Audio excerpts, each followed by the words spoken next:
What's up, everybody? Welcome back to the Minifigure Creation Channel. I'm your host, Chase, and you read that thumbnail right.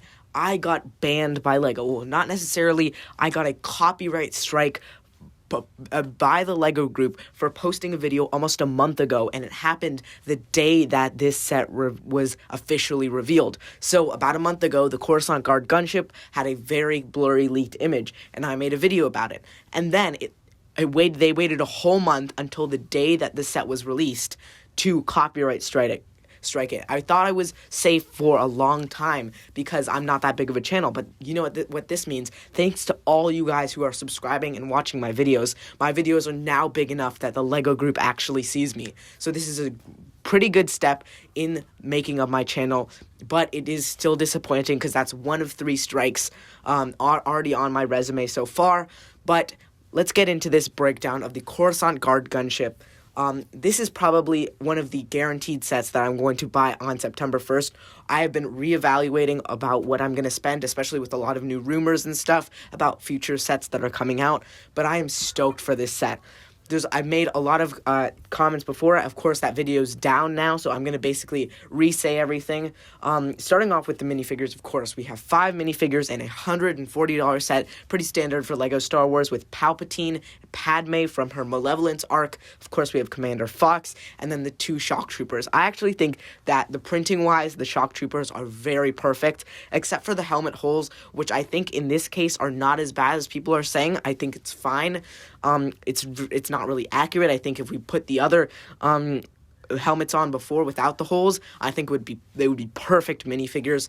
But I think that overall the other parts of the printing, those helmet holes, don't affect the printing like they do on the 332nd Troopers or on the 212th Troopers. Now let's get into Commander Fox, who I think he's a very inaccurate figure. Like, some of the printing on his torso, people are saying is inaccurate to the show. But it's the best they could do. I think that at least we got printing on the top, and then, of course, his visor isn't very accurate. It's not the right shape, but I think it works for what we have. I'm fine with it, as long as we're getting more clone commanders and more named clones. Yes, Padme and Palpatine look fine. Padme didn't need leg printing. I know I'm kind of a stickler for leg printing, but you know what? It's fine. It works. It doesn't really take away from too much from the figure. And I do think that is a reused hair piece, but I think it really works for that Padme. And I hope Palpatine has an alternate face. Maybe I know it's not going to be his crumpled up one, but it's just going to be an angry one. Now let's get into the build of this set. And now, originally looking at it, it looks like pretty good scale. But when compared to the other gunships, it's very, very small. Those ones are so much bigger and wider, and with only 1,000 pieces, the pieces are a lot smaller, and they're using a lot more smaller to make these details. And these walls are layered. The walls of the gunship are layered, and also the wings also. So it's not really a lot of big pieces used to make this, especially because the top is only 4 studs wide. You can see where the cockpits are. That's not a lot of room. Up here, that's only 4 studs wide, and then here it goes deeper a little bit. But I just feel like it's a little incomplete with all this empty space. I am, however, happy about how they did the doors. I feel there's a lot of room inside. It looks like what I did notice is that it's a little. I don't know how many minifigures you can fit. I don't know if any minifigures can fit out here.